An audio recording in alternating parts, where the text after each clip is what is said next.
goodness. Big move Monday. Look out. A way to end the tournament. So what's happening, people? Welcome back to the Quad Pod, sponsored by Poseidon Strength and Adidas Wrestling. Hopefully you guys are using our discount codes at checkout, because it gives you a little bit less money that you have to spend for the holiday season. Obviously, we are now in December, and I'm sure you're getting some Christmas gifts.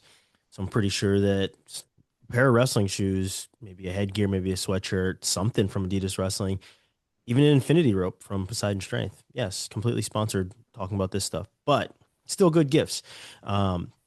It's great to be back with Robbie, Austin, and Kevin. I'm Holmes. This is episode 32. This is the Franco Harris episode. And I say that because the Steelers need some good vibes.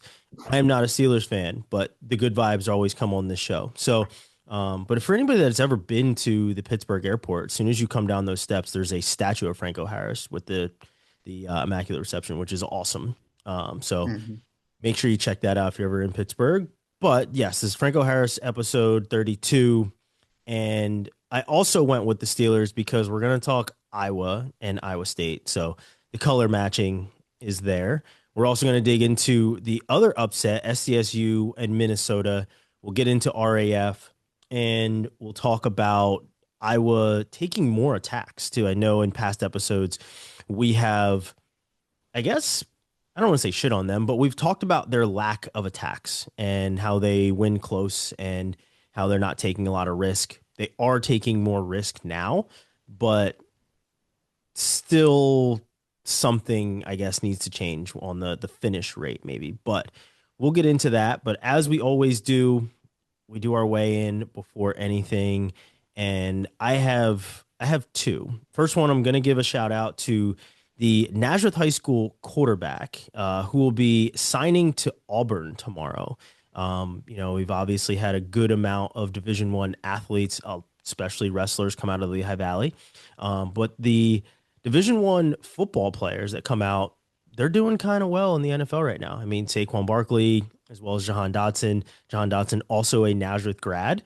But Peyton Falzone will be signing to Auburn, so shout out to him. Always love to see the Lehigh Valley guys going on to the bigger stage, no matter what sport they play.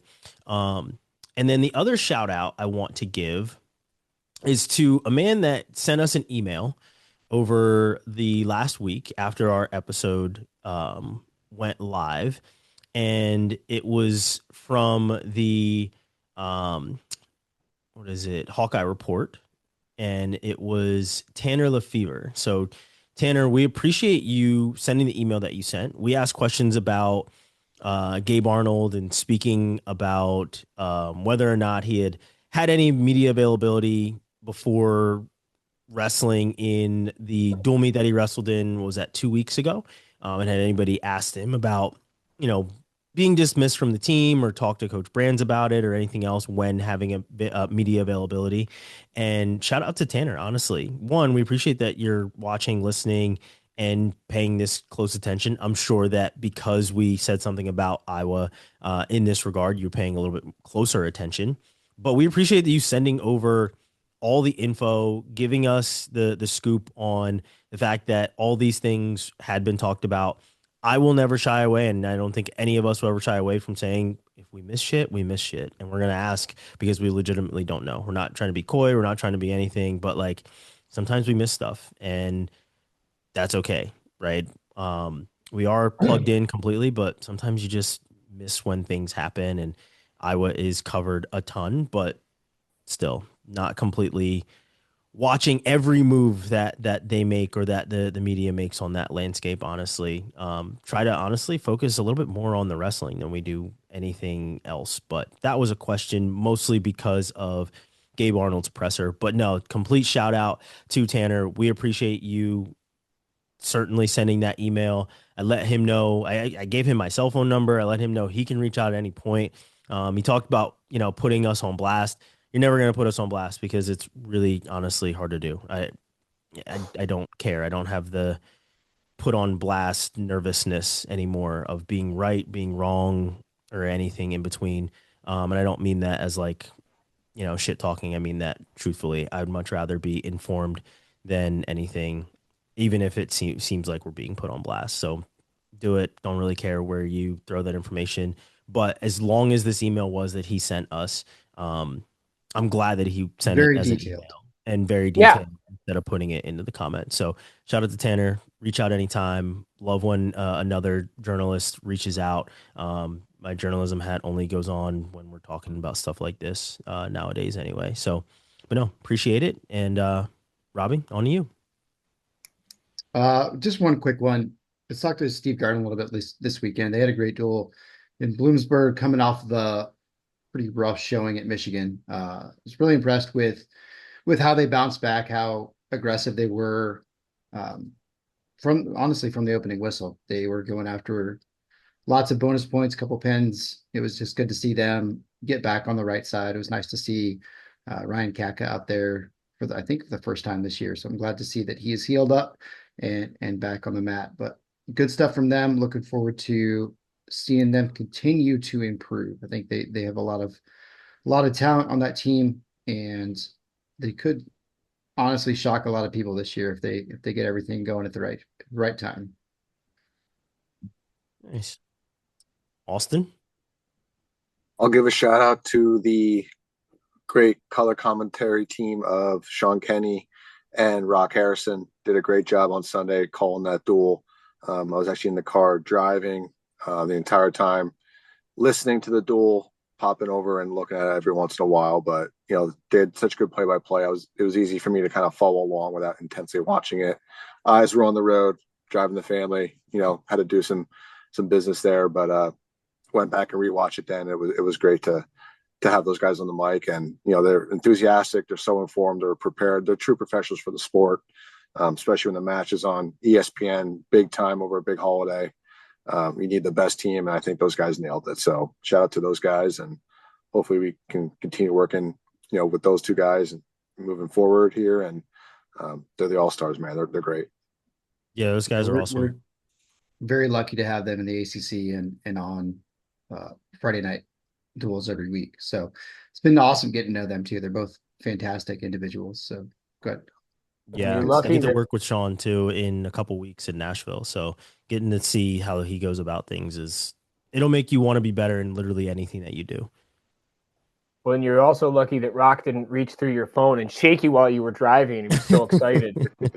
He's seeing him in the background, an excitable guy. It was like so funny because I don't remember the sequence, but I just saw like him sitting on press row and he was like, he's got it, and he's like shaking Sean with one hand and he's like moving and bobbing his head. It was almost more fun than some of the matches. But yeah, it's a good thing great. Sean's like a nice 6'4" solid dude, or Rock could be pushing him around all over. Yeah. I called a match at Rock once and felt like I was wrestling with him. He was bumping into me. It's like I feel like I'm in the match here, Rock. It's great. He's so energetic. I love it. Yeah, and he's like that even like when he's not on air, right? Like he's an excitable human. He's got good energy, genuine dude. Literally, anytime I send Rock a text, you're gonna get a response. It's pretty awesome. So yeah, definitely shout out to those guys. They did really well on the call. Listen to them more than I was listening to the football that was on TV, to be completely honest. Claunch, on to you. Yeah, this is just on the heels of Thanksgiving, and I knew we kind of did a little bit of this before, but went down to Ann Arbor for a couple days over the Thanksgiving break and got to spend some time with some of my closer friends from high school, all of which were on the wrestling team with me. These are the guys that I've stayed in closest contact with and have over the years, and stood in my wedding and just did all those fun things together. So shout out to Ann Arbor Pioneer alumni there and some of the great friends I've had from that. And as I was writing that down, I was like, I got up Friday morning and we like 6 a.m. We're in the car by 7 a.m. just to make it back by 9 a.m. so I could play a football game with some buddies at 10 a.m. And these other buddies are all just friends that I've met through wrestling too. So like whether it's been coaching or guys at the high school level, guys who wrestle in college who are coming back to help out with different things. One from Central, one from Michigan State, two from Michigan State, three from Michigan State actually. Another one from Central. Like guys who coach at Grand Valley are all over the place too. So I'm like, man, this is like just wrestling friends in general. it's such a cool place, such a cool environment, you know, where you can meet some pretty awesome people. So very happy about all of that. That's awesome. Yeah, I was having kind of a similar conversation with a woman I work with actually today. Her son trains at Jason Nolf's club here in Austin, and she was saying like how well him and I think Ben Brill is one of his assistant coaches. Oh, nice. I think that's what it is. I think that's I'd have to look it up. I can't remember. Is that the one that broke his knee or whatever? Was that Van Brill he was wrestling? No, I don't think it was that one. I don't know. I forget who she said his assistant coach is. I'd have to look it up, but Forget. Sorry. Cut that out. yeah, but no, she talked about this weekend, like, you know, every weekend, like I ask her like, how'd your son do? And he's doing really well and everything else. And she's just like, this is like my first time being part of like the wrestling community. Like, I think her son has only wrestled for like, I think this is like his first year, or maybe it's like his second year or something, but with them wrestling with the club now and everything else, like she's truly being immersed in these things. So like, you know, Claunch talking about all the connections he's making, you know, she now knowing that we have this, she comes in, you know, every Monday and she's like, let me tell you about, you know, how this went. And she's become one of those like intense wrestling moms. Right. So it's really cool to kind of see somebody that was never immersed in the sport and gets a chance to be around Jason Nolf, you know, as her son's coach, and is like truly learning some really cool basics and everything else like that. And she just wants to talk wrestling now too, you know? So it's pretty awesome, right? The connections that you can make in wrestling in general, and how long they last and stuff like that too. And I think more of these kids are getting to see that with being around a guy like Jason Nolf. And I believe Pyle's son also goes there. Caleb goes there, and I think Piles has been there too. So yeah, but like Nolf is certainly having a very good impact on the wrestling community here, at least from, I guess, anecdotally from this regard of me speaking to the one woman that I work with. So yeah, it's awesome to see that. But let's move on to some wrestling. Let's talk Iowa State, and both Robbie and Claunch kind of mapped out a way for Iowa State to break the streak. And I'm gonna start with you, Claunch, because I know you said that you had a map for them and a way for them to win this duel. I can't remember if these are some of the ones that we had picked out, but was this how you saw it going, or were there some matches in here where you were like, holy shit, did not see that at all? Dude, yeah, holy shit, did not see that at all. So once Peterson won at 125, I was like, damn, that sucks for the Cyclones. I guess this is over. And then Ayala loses, and I was like, oh shit, we're back. What's gonna happen next? Then Pinheiro loses at 149, and I was like, oh man. You know, because I did think 133 Iowa State was gonna win. Pinheiro loses. Vinny Zerban went out and kicked ass. Vinny Zerban, that guy whooped the shit out of some people. Dude, he was real impressive.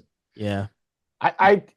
It's always weird when you see people wrestle funky people like that, and you're like, that must feel so uncomfortable. Like, because you get used to wrestling a certain feel, and then all of a sudden it's just like, you're like, I should feel good here, and I'm not. And their hips are heavier than they should be here. Like, what does he know that I don't know? And he knew that he was about to throw Jordan Williams on his face. Yeah, that was all switch on his head. Yeah, all on his face. That was ugly. Yeah, that was scary, honestly. But no, then you get the Caliendo tech fall, which I was like, okay, now it's some troublesome stuff here. But yeah, Gaitan getting that win at 74, I didn't see happening, and evidently neither did the guy at Casey's who told him he's probably not going to win. That was an awesome clip. I love that anecdote, and you know how he was breakfast like, pizza and some trash talk. Yeah, you know, and just be ready to go. Like, believe in yourself and believe what you can do. Like, you know, we did a mindset thing before wrestling practice with the kids today, and you know, they kind of, that was part of the conversation was, you know, hey, it was basically like they took this David and Goliath theme or part of this movie and showed some clips, and it was basically like, yeah, have a mantra, find somebody who believes in you too, right? Like, have these things, think about your past experiences and what you've done, what you're good at, that you can lean on in trying to prepare, and then have clarity in what you're doing to prepare for this, right? But when that fails, you get some asshole at Casey's to talk some shit to you when you're getting Yeah, Texas pizza. and then you're like, oh, all right, well, I guess I'm gonna just keep trying to kick ass, which he did. So more power to him. I did have heavyweight winning. I did not have it as a major. It wasn't a major because he got that last second escape. Yeah, that was huge. Yeah, that was close. That's unacceptable. But then I had Rocky beating. You tell Younger that. I will tell him that to his face. That's what we Yeah. do. I'll put Brian in front of me and him, and then I'll tell him that. No, I mean, and that's the thing is, right? Like, you overall wanted a good duel. Like, I there's no skin in the game, right? But like, when you're like, Iowa State has a path to do this, not to say that you want to see them beat Iowa, but you want to see them compete, especially when they're the underdog. You just want to see those things happen. And, knowing that there was a 19-0 streak for Brands on the line, you're like, you want to see them compete on that side too. You're like, shit, can they continue and get to 20-0? And it was just like so back and forth, right? You look at the results, and it's like, I think the longest streak of this is the 2 wins that came at 33 and 41. Everything else is back and forth. Iowa State, Iowa, and then it was the 2 wins at 33 and 41, but then it was like, it was Iowa State, Iowa, Iowa State, Iowa, like all the way until the end. So it was completely back and forth the entire time. And that's what you want a duel to be like. And the funniest thing about all of this is every time we have a good duel, everyone rushes to Twitter and it's like, see, this is why duels matter. This is why we need a dual championship, blah, blah, blah, this and that. And it's like, but you guys only have this energy when we have an Iowa versus Iowa State or an Ohio State. Like, you didn't have that energy for SDSU Minnesota until SDSU won the damn duel. Right. So like, let's bring this same energy no matter what it is. Obviously, there are bigger matches, but like, bring that energy to truly show that duels matter and not just the ones that are broadcast on ESPN. Yeah. I had that energy for SDSU Minnesota. I promise you that much. Yeah. I remember. I think my kids are watching Jonas Brothers Christmas again or something like that. And I'm in the Are you back, punishing them? Why would you do that? They're into it. I don't know. I'll give it to them. But anyway, they're watching that. Quiet. Yeah, and I'm just like, go, let's go, Rasmussen. Anyway. Yeah.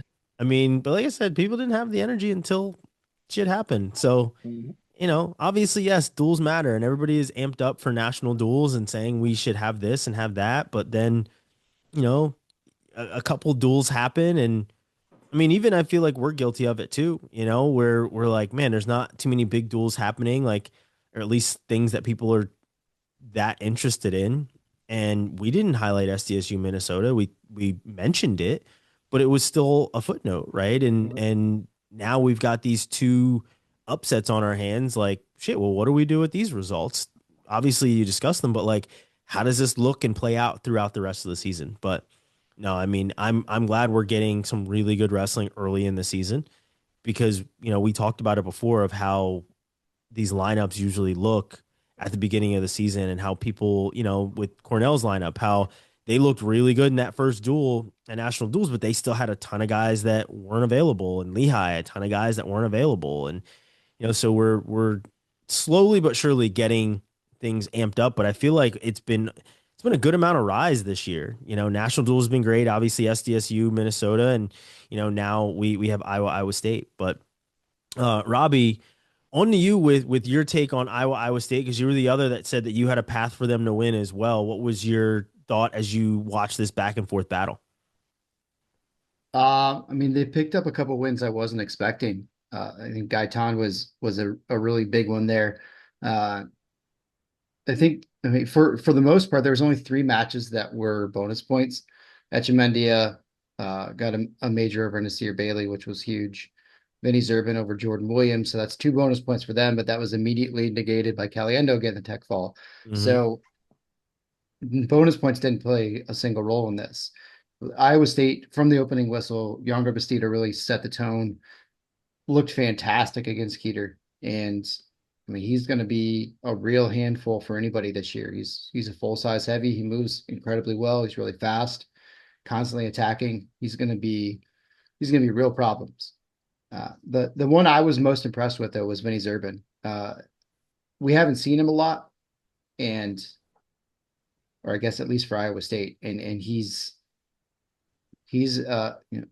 every bit of the part and could really be a title threat at 157 the way he looked.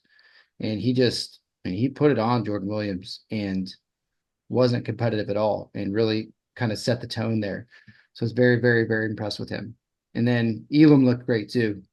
First match coming out for Iowa State, took out Dean, who has for whatever reason been the talk of the town, and kind of shut down any offense that he had and got a big win. Didn't get the major, but was pushing for it at the end and took an 8-2 decision. So he looked great too. Yeah, Elam's length definitely gave Dean trouble. And that was apparent on the edge of the mat where Dean's on a split and Elam's like, yeah, that's cool. That's not far enough. And he's just like, go gadget arm and reach that second foot and pulled it in. And like, he's definitely given, he's given him some issues with the length. So yeah, Elam looked good. I want to get to this Ferrari match because in past dual meets, we've talked about the, I guess, lack of attacks from Iowa and, the Stout versus Dean match where Stout was the one leading on the shot differential but it was Dean getting the win late with an attack. Ferrari wasn't able to score a takedown. He wins 2-1. I'm not one for trash talk when, you're the number one ranked guy in the country and you barely, you didn't score any offensive points. Let's just put it at that. Like same thing with, what was it? Ryder Block going, break stick against Pinheiro Johnson in a 2-1 tiebreaker. Like I don't, the ultimate Pinheiro Johnson match. Yeah. Like I don't think that those were really warranted. However, all guys wrestled very, very tough. And I give it to Ferrari because when we talk about Dean not being on the higher side of a shot differential against Stout and winning, the opposite can be said here, where Ferrari took a lot more chances. He was in on shots, and he was for sure the aggressor when it came to the attacks. But then you see how Dean was able to defend, and it was almost like he out-Ferrari'd Ferrari. Ferrari is normally the guy that is the stingy defense. You can't get to him. You might get to his leg, but there's no way you're taking him down. Like, he's super comfortable with, one leg in the air and staying on one foot and whatever else. And that's what was, I guess, impressive to me outside of Ferrari taking more shots, which, we've called for before and seeing more of his offense. But it was also Isaac Dean being able to dig underneath those really deep shots from Ferrari. Austin, what were your thoughts on the Ferrari match, him kind of taking up his offense, and any other matches that you saw during Iowa State? Yeah, I'll start with Ferrari. I agree with you. But you got to give props to Dean, kind of like you mentioned, about fighting off all the shots, because Ferrari was in there pretty damn deep a bunch of times. Dean fought him off, props to that. But goes to show, for the other thing too, I want to say, it goes to show the maturity that Ferrari has already as a freshman. A lot of guys would get down themselves. Oh, I took all these shots, I didn't score, and I'm not going to fight off my offense anymore. Kind of saw the opposite of Ferrari. It looked like he kept going, thinking that takedown was eventually going to come. And most times it does, right? But Dean did a very good job defensively and held Ferrari off. So a few things that Ferrari can fix, and he probably takes him down at least 2, maybe 3 times, next go around maybe. But yeah, overall match was very entertaining. I see one match, there were 3 matches where there were no takedowns really scored, 1 takedown or less, right? So looked like Iowa State kind of wanted it a little more, in my opinion, going out, getting more offensive points, getting more takedowns right off the bat, for the most part. But then you have Caliendo coming out, getting a big tech fall for Iowa. So he's very like entertaining match. And, yeah, that is true. And I know we kind of talked offline about, transfers and everything. And I think we kind of 10 guys were originally at other schools beforehand, which is half of the 20 guys wrestling. So this is obviously an outlier of the sport. Two different teams that kind of use the transfer portal a little differently than most teams, but still a very entertaining match. I'd watch this. I'd watch this every day if I could. Most guys go out there looking to score multiple takedowns, not just these matches where it's, NCAA finals, maybe a little different, where it's like, okay, I'm not going to exert too much energy. I'm not going to risk myself. And we go to tiebreakers almost every match. That kind of gets a little tiresome with a lot on the line. I get it. But, this match was very entertaining. I hope we have more matches like this. And the Minnesota, South Dakota State one, because that was back and forth, came down last match. And like I said, super entertaining. Yeah. Just a couple surprises in this, right? You think the Ayala match, I don't think anyone really saw that coming. And then obviously it's 74. Especially not the way it happened. Yeah. Just not seeing it happen. I saw a tweet where somebody said that Ayala was never very good and something else. And it's just like, put down the pipe, my friend. Just stop. Right. Just stop. Like you're not a two-time NCAA finalist or anything. Yeah, like you're tweeting because you just want attention. Here's the attention that you deserve. You're an idiot. So that match definitely was surprising.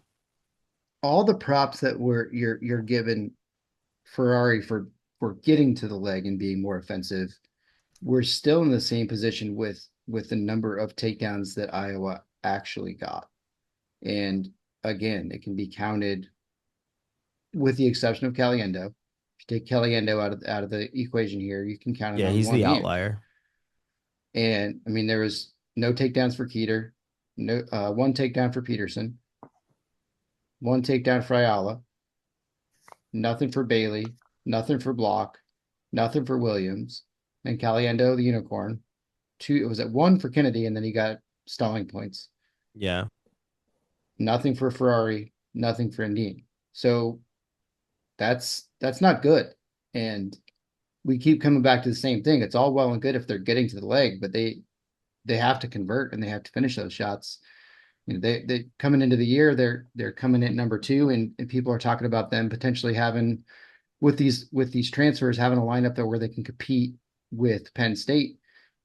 You're not going to compete with them if you can't finish takedowns and if you're not scoring points, and they're not scoring points. These are like 1990 scores where we're getting, one takedown and not doing anything like that's. And takedowns are worth more now, folks. So yeah, you should be wanting to go get those. It's not the style that's going to win a lot of duels, a lot of matches anymore. Yeah. I will say though, I was impressed by Patrick Kennedy. We talked about him, as much as, like I said, I'm going to call it fair where we see it. We've talked about him doing a lot of pushing, and he still will always do that, right? He's a pressure guy. He's going to be, straight legs and pressuring and pushing, but he was taking shots off that pressure. And it was great to see him open up his offense a bit more. And I hope to see him continue to do that, because he can be as stingy as he wants to be, but he certainly was opening up as well. Like I said, as well as AJ Ferrari. This Caliendo was the Caliendo I think we expected to see against like D Lockett or anybody else.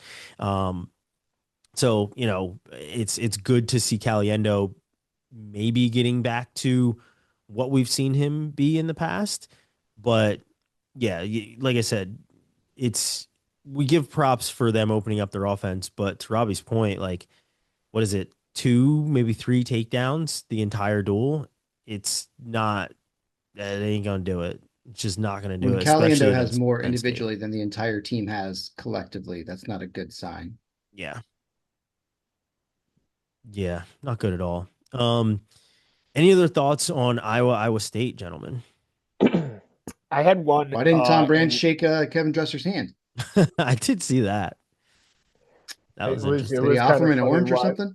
It was kind of funny watching Dresser walk around, and like, I don't know if this is like Dresser buying into the theatrics, but it kind of looked like he was looking around like to shake hands. Oh, that's absolutely what Kevin would do. Yeah, he was definitely looking for it. Yeah, it was, he knew cameras were there.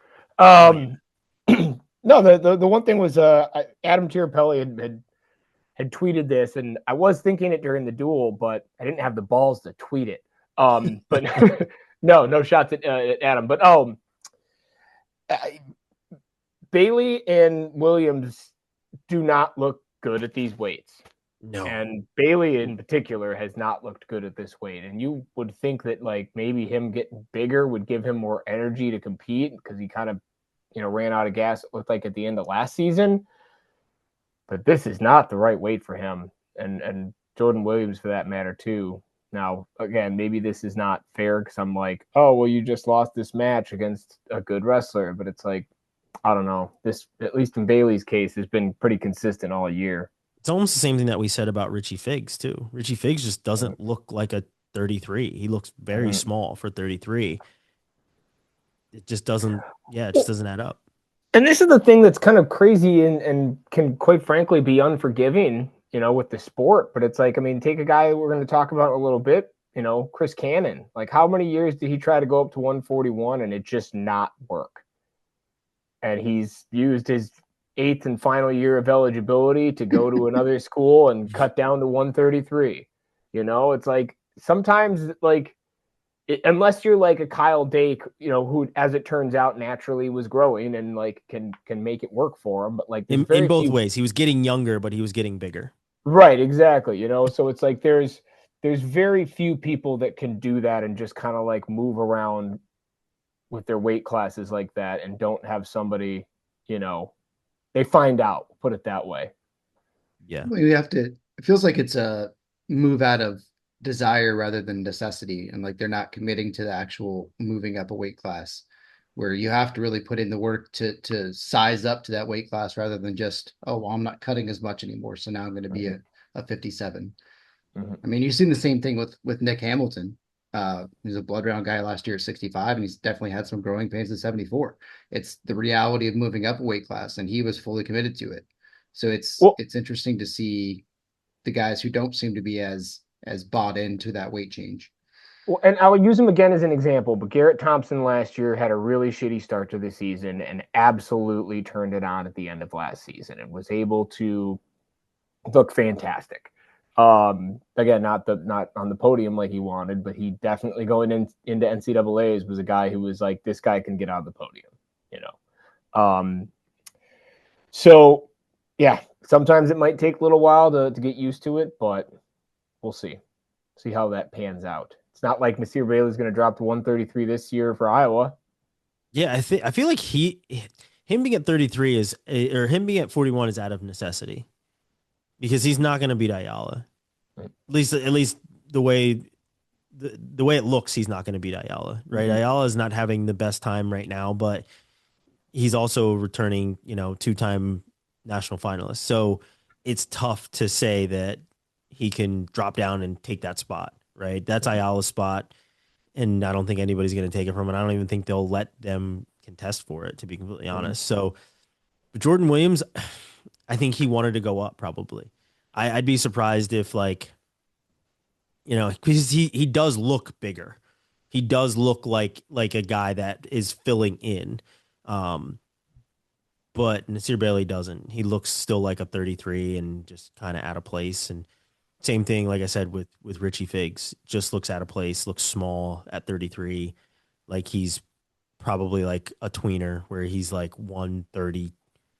He's probably weighing in at 132 pounds. And, whereas these other guys are weighing in at 133 and they're ballooning up to 145 before the match even starts. So he's probably getting on the mat at 135.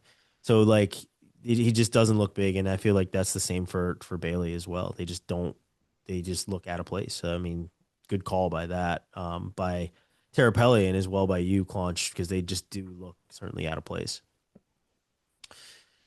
Ready to head to Minnesota. That was my Minnesota accent. Betcha. How was it? You betcha. This was also a back and forth battle too. I want to defend us for a moment, though. You said something earlier that said we didn't spend a lot of time on this, and that is very fair. Yeah, that we didn't spend a lot of time on it because I've watched this duel where it on paper was more competitive, and Minnesota has won.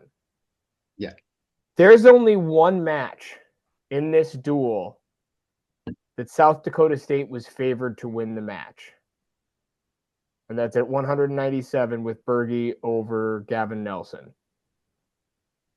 If I'm looking at the results correctly, or if I didn't miss something, every other win that they had was an upset. And it started at 125 with Brady Rourke beating Jory Volk. That was huge.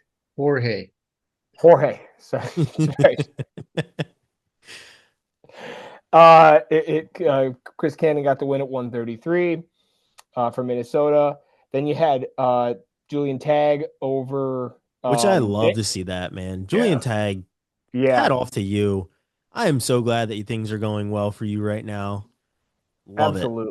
Absolutely. And you could kind of see it last year when he got into the lineup pretty late and still made the tournament and, made some noise there. So it's like, all right, well, Tagg goes out there and beats a 2-time All-American and Vance Von Bauer. 149. It was a win by Minnesota. I'm blanking on the guy's name, but it was a good win. Drew Roberts. Yes, Drew Roberts. Thank you.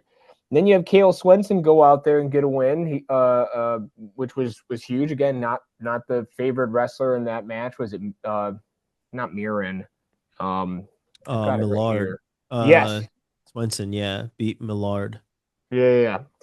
So that was a huge win for him too. I mean, literally all of these wins were huge. And then I wanted to shout out to Moses Espinoza Owens. Again, another match where Minnesota was favored. He goes out there and gets it done. Max McAnally goes out there and just puts it on the South Dakota State guy. And so now then, and as a guy wearing a South Dakota State sweatshirt in my kitchen at the time, I was like, all right, well, now it's kind of probably going to get a little bit out of hand.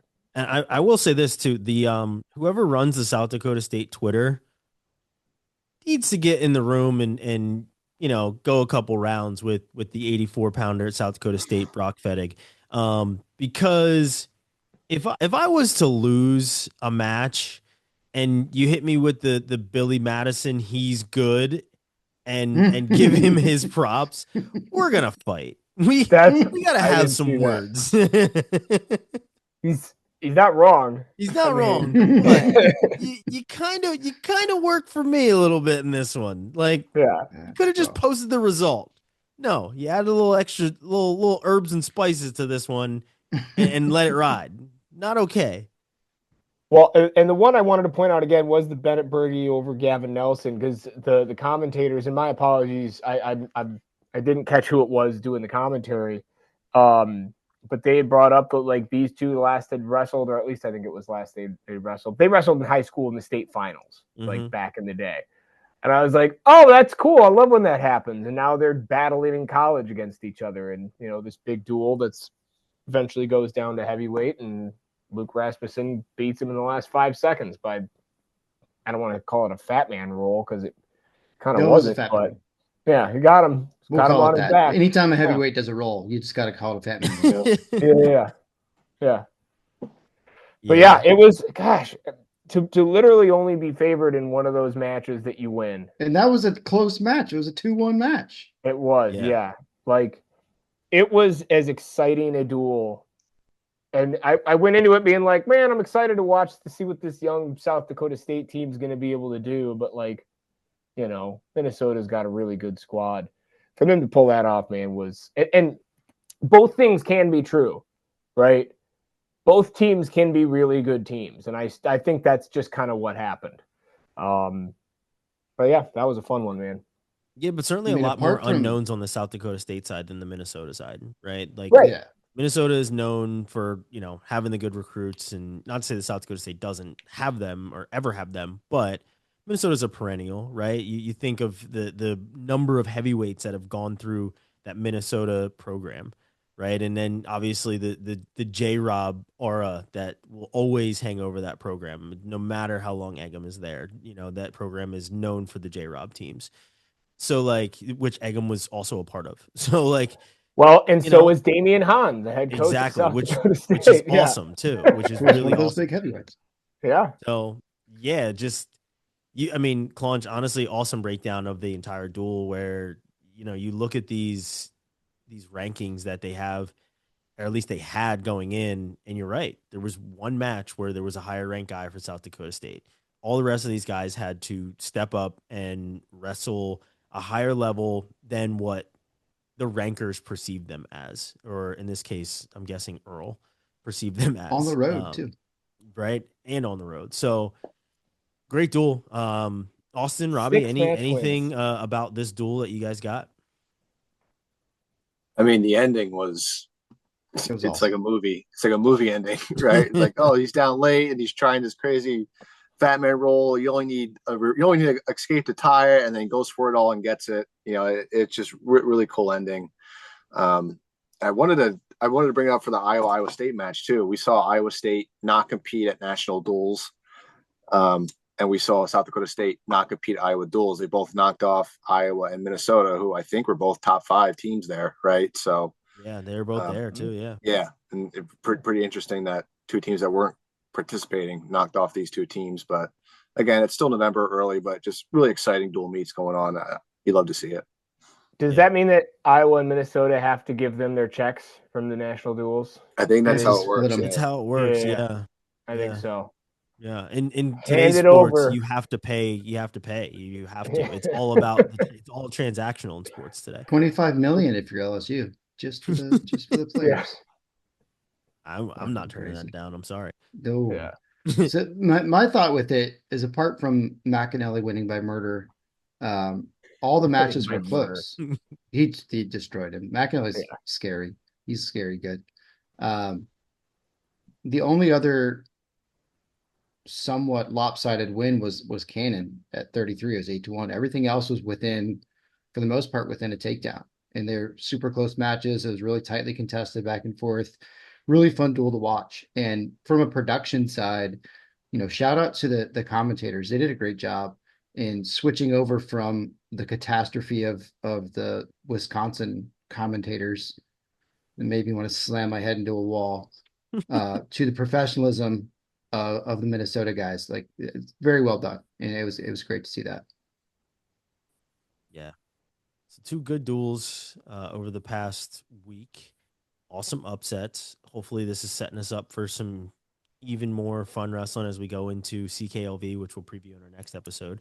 But we also got some RAF wrestling as well, and some belts were exchanged, and there was some blowouts. Honestly, lots of pins, but still some good wrestling in here. I did not see every single match in here, but the ones that I did see, I mean, I tuned in for the JO match, and because he's family, so call my biases out, let you guys know. But I also didn't think that match would be as close, and mostly because mostly because of the dynamic score that we know Jo has been, or was at some point. Um, he has like such a deep bag of attacks and rarely uses them. We've seen it, against Andonian twice. He wrestled him in Claw and did the same thing in Claw match that he did at another time that they wrestled. So like, it's just, as somebody who has known him since he was, a very tiny human being, it's frustrating because you know how good he can be. Again, this is, my full on bias of wanting to see my family member actually go and attack. But I give props to Real Woods being able to withstand a very big Jordan Oliver. He was definitely had the size advantage on Real Woods. And, when Jo put those attacks together to get the step out, he ends up getting the win and the belt. And I mean, I feel like RAF is kind of perfect for a Jo. He is the kind of guy that you would want on one of these cards at any point. People have always been ultra entertained by him. You know what kind of offense he has. You know that he will talk some shit. He'll, kind of bring that character to it as well. So like I said, I feel like RAF is kind of tailor made for him. But the match that, everybody was waiting to see was this Gomez O'Connor match, and Gomez just nothing. I think he gets Yanni now. He does. So He does. this is going to be a ton of fun because this is a match you can see at, let's call it the Olympics or Worlds, and we're going to see it on an RAF stage. So, it's pretty awesome that we have this caliber of matchups happening at RAF. But then you also have, the Pat Downeys of it all, and the Bo Bassett pinning Darian Caldwell, which things that you could have seen coming. But what do you guys think of RAF3? Robbie, I'll start with you. Any thoughts on RAF3? Overall, production was good. Some solid matches. You see what they're trying to do to bring other fans over, and I'm still not a huge fan of it, but if it's working, that's fantastic. There was a big back and forth on Twitter about all of it again. Willie and But Nomad don't really need an excuse to go back and forth. So that is valid. That is valid. As far as the actual wrestling goes, nothing was super surprising outside of Spencer Lee getting pinned. yeah, That was the biggest upset out of all the matches. He was up big, and then Yatsenko came back and got the pin to win it. He did what he had to do, and Lee looked great early and kind of did not look good at the end. But the matches that I was really impressed with, the Jordan Oliver, Real Woods, kind of like what you said, like both of them can open up and be very, very offensive. And I would have loved to have seen that rather than, a 2-2 criteria. And there was some issues at the end where people had a lack of understanding about the criteria in RAF. But JO got a push out at the end, and there was a couple seconds left, and they didn't wrestle the last couple seconds. And Michigan apparently tried to challenge the call, and it didn't get challenged. So there's some things like that need to get figured out and worked out as far as logistics and how that works. because it's not a traditional criteria. Right. And it's not the traditional rule set as far as challenges go. And I don't know how all that works. And I don't know that clearly they don't really know how all that works, if that's the case. Yeah. Sounds like a rules meeting is needed. Yeah. But I'm overall, sure they're happening. I'm just saying, sounds like one is reminders are needed, I guess. Yeah. The biggest one, Gomez. It's good to know what the rules are if you're gonna. It definitely helps, especially when it's not a competition, normal rule set. Yeah. But overall, I think the next RAF card has a lot of really, really good matchups on it, with some very high level international guys and some great domestic competition too. So that one's going to be a really, really fun one. They continue to build. They're doing a good job so far. I like to see, where it's going. Yeah. It's got to be interesting to be like for Austin O'Connor to come out of, I don't know if there was an official retirement or whatever, right? But like literally Austin Gomez just wrestled in the world a couple weeks ago, and did really well. Obviously didn't do what he wanted, but I think it was still a good showing. And then we watched him beat up Lance Palmer. No, I'm kidding. Less impressive at this point. But no, I'm pumped for the Yanni match. If I remember correctly, unless I'm forgetting some international competition between the two or Bill Farrell or something, the last time we had Austin Gomez and Yanni was at Cornell early in the season. Gomez goes there, beats him. This is when he was still with Wisconsin. And then shortly thereafter, hurts his knee and was out for the rest of the year. I think so.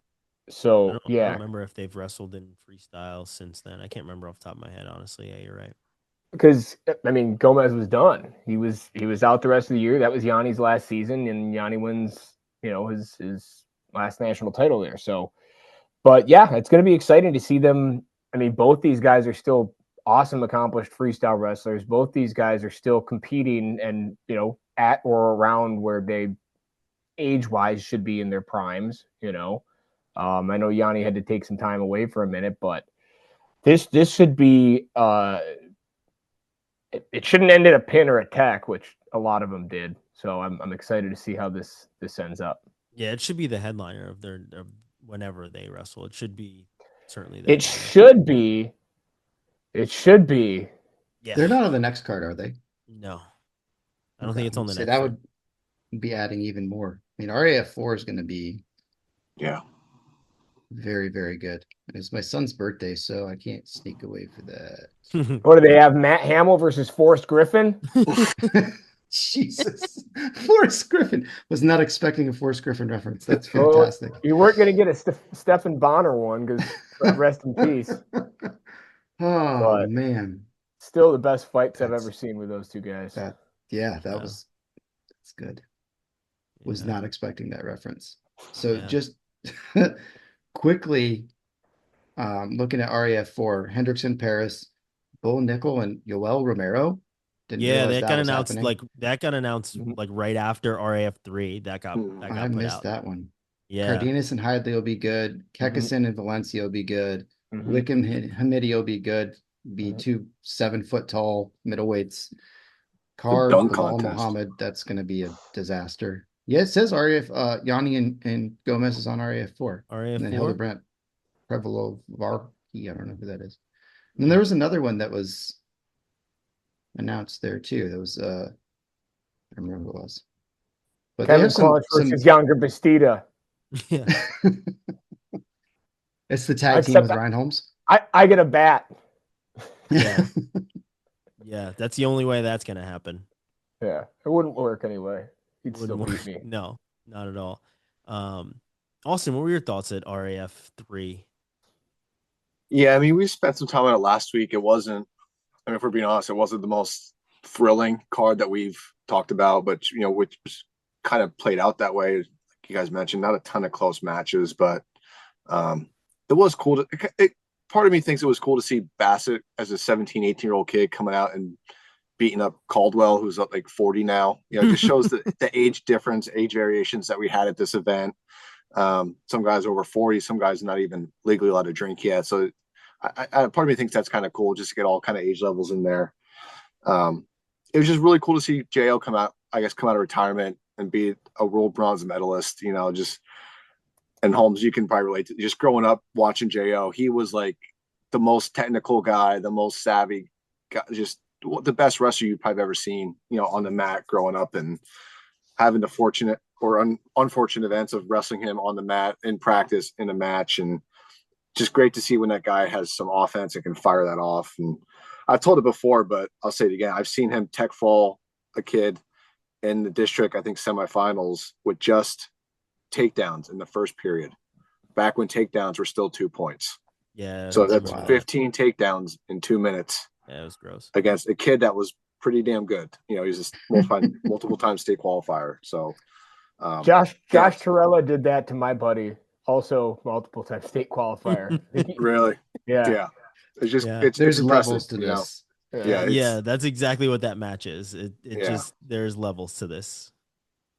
and it's just Jordan was just one of those guys. Just like, man, he's gonna be legit one day, and he freaking is. It's awesome for him to see him come out and retirement there. And I hope we see JL on the next few cards here, because Is he once that part guy goes of- away, it's gonna be bad for the sport. Is he part of the Virginia Tech crew? He is. Yeah, he's training down at SCRTC. Not all the time, but frequently he's coming down. Yeah, I thought And so. he's definitely coming back, making a comeback push. So it'll be hopefully working those bugs out, and we'll get back to the aggressive JO that we're used to. Yeah. I figured I'd seen them, posting a little bit about him as well as Bassett. But then, Lee Pritt's in his corner. So it was just like confusion all around. But yeah, he's definitely back on the wrestling side of things. This isn't just like a one-off match. I'm sure we'll see him at World Team Trials and everything else. I don't know if he'll go till 2028. He might. That might be like the last thing. If I had to venture a guess, I got to reach out to him. Olympics in the see. US, you got to make a push. Yeah, I'm gonna reach out to him, see if I can get him for something.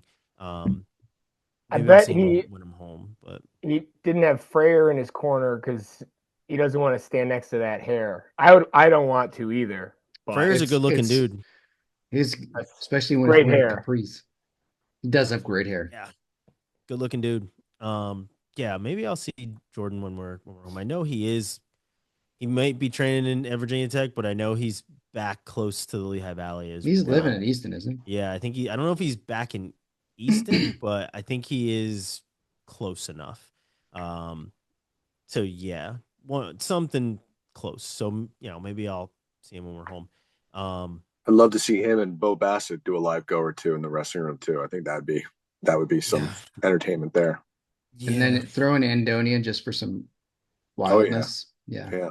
That's a hell of a go right there. So yeah, I think RAF3 is the card might not have been the most entertaining, but I feel like they're getting better with every card, right? The atmosphere is great. They have a fan zone for the kids to get autographs, and they are doing things the right way. We may not agree with all the matchups that they have, but if they, as Robbie said, if they're bringing cross functional eyes to wrestling, then awesome. That's ultimately what we want. Is it the way that we would go about things? No. I mean, I partially, I agreed with Nomad's take of wanting to see more of our senior level wrestlers on these cards, because that's what we thought we were going to get initially, right? Is that this would be a sustainable league for our professionals. We haven't seen that fully just yet, but I'm hopeful that it is maybe a ploy or a tactic to build some sort of foundation to get people that are outside the sport kind of in the tent, have them see what there is to offer on the wrestling side, and then bring in more of these guys, bring in, some of the bigger matchups. It's honestly hard to have some of our biggest stars like Zahid, for instance. It's hard to match him up right now. Yeah. At least with a competitive match, because the competitive match could just be Hidley, and right, like, who knows, or it could be somebody that is bigger than him. So like, it's hard to match up some of these guys right now. So it's going to take a little bit for Zahid to get in the mix. If you look at the matches that Dake has had, not highly competitive, but Dake has been able to go out and put on a show and be high flying and be the Kyle Dake that we know and love. So I guess the hope is that we do have a card that is filled with current wrestlers, and maybe it's not matches that we'll see at the World Team Trials or whatever else, but it is people that are actively competing. But to take what Willie had to say about, having a business plan or something to that sort, you're like, okay, well, maybe this is part of a grander kind of outlook, right? So hopefully we are able to, see what kind of comes of it and have a card that is full of just nothing but wrestlers. So yeah, it could be part of a grander plan. Any other thoughts on RAF or any of the other pro cards that we've had and some of these other platforms that we've seen? Any thoughts on how sustainable these can be and the improvement that we've seen from any of them? Because I know we've got Claw, we've got PFL, we've got a couple different ones outside of RAF. Any other thoughts on any of the other ones and how they're doing? I've enjoyed finished up their season. Yeah, I enjoyed it. From what I watched, and I put it on for my kid to watch, my oldest kid, and it was like I don't exactly know all the scoring yet, but I've just kind of threw it on, and we'll kind of see what happens here and how much fun it is. And it's good wrestling for the most part. I've enjoyed that. The weird pylon thing, adds for some interesting pieces. Got to see I don't even know who he was wrestling, but like Zane Rutherford had his legs in and then just like choked the dude out and pulled him back to the ground. He still managed to kick the pylon, which got him a point. Might have been his only one, but it was it was cool to watch, man. I just like seeing these guys getting out on the mat and competing again. And Kendall Coleman beat up Brock Mahler. That was cool. So I enjoyed it, and it was easily accessible. I think Claude did a good job. A lot of good things going for him. I like the team format. I like the having a schedule. I like working towards like an endpoint of having, a championship duel. Um, Still, I'm not a huge fan of having an alternate rule set that's so different than what we're used to scoring wise and like figuring out winners and team points. That's just, I think, makes things confusing where they don't need to be. But I mean, the wrestling's been great, and seeing some of these guys that we wouldn't otherwise see, it's fantastic. Dude, I just wrote down weird points and like just the team scores. I don't It know doesn't make what any the fucking fuck is sense. going on with that. Now, It's and like, like Tom will oh, come out and be like, "No, it's simple," but it's not simple because it doesn't make any fucking sense. they're It's like, like oh, well, soccer scoring. if you win 3 of the rounds, then you get 11 points. But if you only win 2 rounds, you get 8 points. And then a pin is 70,000 points. And if you It pin him and then beat him with was the nuts. pylon, it's a million points. Yes. Like, Yeah. whose line is it anyway? Everything's made up. Points don't matter. Exactly. Yeah. But it was at what there was one duel. I was like, oh, okay, well, this team is way behind. And then Nate Jackson teched the dude, and it was like, oh no, they're in the lead. And I was like, how? They were down by a million. Yeah, I do like like you can win. I like You the can team lose aspect the that they point. have, and the GMs and the coaches, and Yeah. they make announcements when guys go on IR, which is I think kind of cool. Just I think NCAA wrestling and coaches should have something of that, and I would we love touched on that. it before, but Iowa State with Kevin Dresser being upfront and honest about wrestle offs at 149, and here's what happened with the wrestle offs. Here's what we are moving forward. Just the transparency that Dresser shows. I think a lot more coaches can follow that because it keeps the fans engaged, keeps them knowledgeable, and keeps people like us in the media gives us something to talk about instead of keeping everything on the hush hush because we're not supposed to know this and this isn't public information. Like, why isn't it public? If the guy's hurt, why isn't that should be known? I don't think that's a big deal, but that's a different topic, right? So I think if betting was a bigger deal, it would be. It is not currently. So until that plays a bigger factor, it's still going to be kept that way. But what you said just reminded me, we talked about it privately. This was maybe a month ago, maybe just a couple weeks ago. I can't remember, but Ronald Tucker put out a tweet about wrestling coaches being treated the same way as football coaches. And, and how much different it is when there's a slide for a team or a team doesn't look good in wrestling as opposed to how a team doesn't look good in football. And I mean, obviously the dynamic is absurdly different, right? But there's a reason why you just can't do that, right? There's a lot that goes into it, but like there are certain things like letting people know when they're not wrestling, putting out projected lineups, that is truly for the good of the sport because do you want people to show up to the duel or don't you?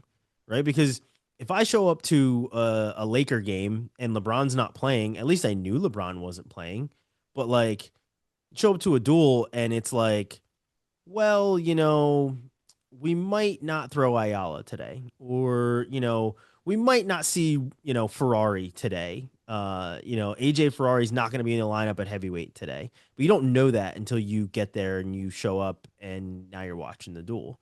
So like sometimes don't even know it until the match comes out because they have exactly 3 different ors listed. Yeah. You just never know. So what are some of the things that we see in other sports that we would like to see in wrestling? And do you feel like Ronald Tucker was way off in his assessment of treating wrestling coaches the same that they do in Division I football or basketball or some other sport? Austin, you were the one that sparked this in my head, so I'll let you kind of take it away first. Yeah, like I mentioned, I think the injury report would be a big one. It's like, it's weird when Earl and people who do the rankings for Flow, whoever, when they're trying to do rankings, they have to go out to the coaching staff and say, hey, is this guy hurt? Yeah, I haven't seen him in 2 or 3 weeks. What's up with that? And then Earl gets information, and then he's tight-lipped about it to keep that trust, right? So there's like a few people that know, like, oh, so-and-so's been hurt. It's a knee injury. He'll be back in 3 weeks. Like, why isn't that public knowledge? Someone's hurt for football, about it the day it happens at practice. It's just a vast difference there. And I who their understand why doctor is, what type of Yeah, brace they're wearing. I understand to a point, but when the guy's out for 3 or 4 weeks, it's like, okay, like why are we not leaving that information out? That's weird to me. But yeah, and back to your question, Holmes, I wrestling it's not making money. I think administrations are happy to see coaches keep kids out of trouble, keep teams with high GPAs. A lot of schools, that's kind of what matters over the X's and O's and the winning and the trophies and stuff like that. So yeah, it's a completely different sport, not as much money in the line. Yeah, and part of me thinks some of these coaches should be held to a high standard like that, but then you're going to see coaches moving every single year way worse than what it is now. There's going to be a lot more carousels, a lot more rotating that, I like to see guys, get a recruiting class, let them go 4 or 5 years and see how that turns out. You don't see it all the time in football, and especially basketball too. So I see his argument to an extent, but I think that's a little extreme. I don't know about you guys. Yeah.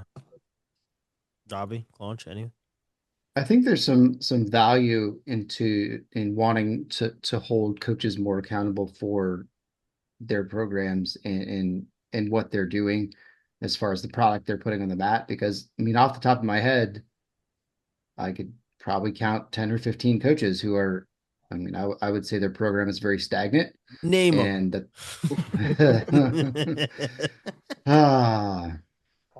Got a list. No. No, I think the first one that'll come to mind, and I don't, we're not ruffling feathers or hiding things. It's probably Michigan State. Let's call it. Yeah. One of the first. That one's on there. You think of like a Bloomsburg, and now they have Stutzman back, who's trying to bring the program back a little bit. And like they're making moves to try to make things happen. But there's a lot of programs who are just content with having that program, not having problems, winning some matches, losing some matches. That doesn't matter to them. It's very much it's an afterthought within the athletic department rather than a focus. And if it were a focus like football and basketball are, because they bring money in, then there would be a lot more accountability for the coaches in the product they're putting on the mat. Yeah. Launch. You're going to read your list now? Yeah. Tom Minkle is on the list. And I think that's a really good example of Michigan State for many years just being like, yeah, we have a wrestling team. And you see that he has All-Americans. You see what position that puts Roger Chandler in too, because like when you let a program kind of suffocate like that and not do what's necessary and make those moves, then when the move finally is made or someone finally retires, the new coach is in such a bad position where they have to dig out of this giant hole that they're already in to try to get to anywhere that they can be remotely successful. So it's a disservice all around. It's an interesting position with Roger, and I've talked to him about it, so I don't feel a certain way about saying this, but like he did have All-Americans early on when he was in there. I know technically Cam Caffey was an All-American in the COVID season, and then obviously I was an All-American in the COVID season. Ann Arbor Pioneers' finest, Rayvon Foley, was on the podium. They just had Caleb Fish transfer out, who became an All-American. You've had Lance Melcheski, who beat a guy like Dylan Fishback in the first round of the NCAA tournament, wasn't able to get on the podium, but like they've had some talent in there. It just hasn't manifested in the way you want, right? So if we're going to talk about the program right now as it is, it's not the best one in the state, probably, or the second one. But look at it in my conference in the ACC. The name that constantly comes up is Glenn Lanham at Duke, and for good reason, because they haven't been successful as a program in many years, right? When they had 17 different fine silvers and that was the entire lineup, they were really good, right? Yeah. But and Casper. and Casper, but there's no there's no support from the university. And And Connor Hartman before that. Yeah. and Connor Hartman and That's the end Jonah of the list. Niesenbaum. Like, and that's kind of my point, right? Is that despite this, they're still getting some results where they have All-Americans generally at the upper weights because it's Glenn Lanham and Tom Erickson are both really good upper weight coaches. But would they benefit from a new coach? Potentially. But if there's no buy-in from the university and no support from the university, then it doesn't really matter who the coach is because they're not being equipped to be successful. And that's where it becomes a I don't know, a holistic approach rather than just the coach. But it's hard to say how much a coach plays the role if the school's not actually supporting it. I 100% agree. I think that ultimately the athletic department and the accountability piece and those sorts of things probably go hand in hand. And I'm sure there's conversations that we're not privy to, right? If anybody knows of these ones, please email us. Between athletic directors and coaches who are trying to figure out what their goals are for the year, what good looks like, and how they're going to balance these expectations versus facilities and resources issues. You know what I mean? Like, let's use Michigan State again. You know who's like has not had any investment into their facilities in many, many years? That program. Yeah. Many years. And so, you know, is it frustrating for my friends who went to the school? Yes. Do they kind of see why? Yes. And I think there's less people pointing to the coaching staff than the athletic department in those circles that I've talked to people in. One other thing with the coaching staff thing, or the injuries and lineups and those sorts of things. Was it us that we were talking about a duel the other day where it was like, oh, they're doing matchup things and bumping people up and it's crazy and it's super fun. Yeah, like, which dual meet was that? That was George Mason American. Yeah. Yes. So there's like, but that was out of necessity sometimes, but there's competitive balance reasons with that too, right? And so I think that it is fair in certain circumstances. Like, okay, as a coach, like, oh, well, we sold all these tickets, but like, we're gonna lose if we put out this guy who's hurt. But also, we might, you know, not want to do that, or we can bump somebody around, or whatever it is. There's at least that argument that can be made. It's within college wrestling, though, that argument is much more limited. Like, yes, there's opportunities where you could see a guy bump up and make an impact where he could get a win at a higher weight, or, you know, you're playing the matchup game of, you know, I have two good guys. Look at Frost and Panero Johnson. Like, I'm glad you said who that. are we throwing out there, right? I was gonna say that. I was gonna say Gabe Arnold and Ferrari. So now we're talking about like top tier guys, though. It's not a starter versus a guy who is 6-32 in their career, right? Yeah. In high school, this is an argument. We have 14 weight classes, and there is such an imbalance at weights that you can play around with your lineup, and you can make it an impact in how a duel can go based on that. In college, that's very rarely the case, and for the very limited opportunities where that matters, I think it would be better to have a set in stone lineup and know what's going on rather than, oh, well, this may happen on the off chance that this guy and this guy match up. Yeah. Yeah, it is very rare that happens. So shout out to George Mason American for doing that and looking to just win the duel by any means necessary.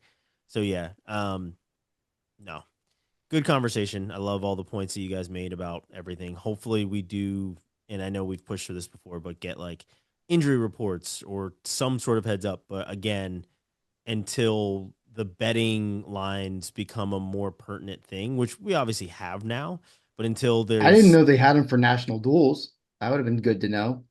I did not know that bitches. either. But until it becomes more of a thing, you're not going to see injury reports, because injury reports became more of a thing, even bigger of a thing, when you started to see betting come into play. Not to say that it wasn't a thing beforehand. Like, you were always, seeing XO quarterback is not playing, or the starting running back, or they're missing their starting left guard or something like that. You've always seen that. Even in basketball, you see that.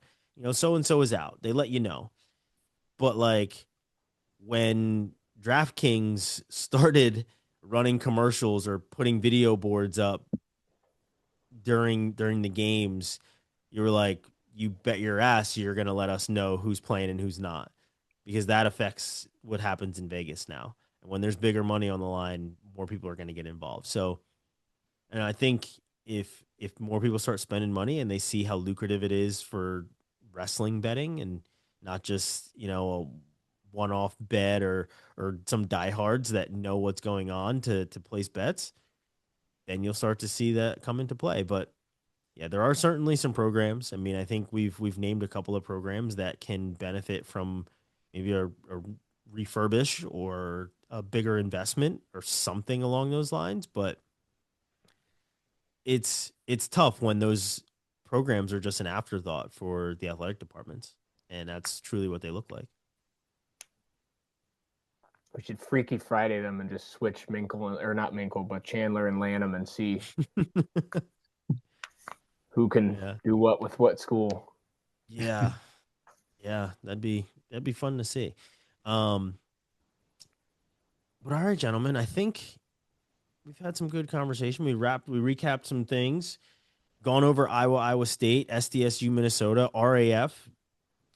I love the ender topic of what we would change in NCAA wrestling. And I think that's what we got for episode number 32. We appreciate you guys watching, listening. The Quad Pod, sponsored by Adidas Wrestling and Poseidon Strength. Tanner, if there was anything that we said during this episode that you want to send us even more information about, feel free to send it on over.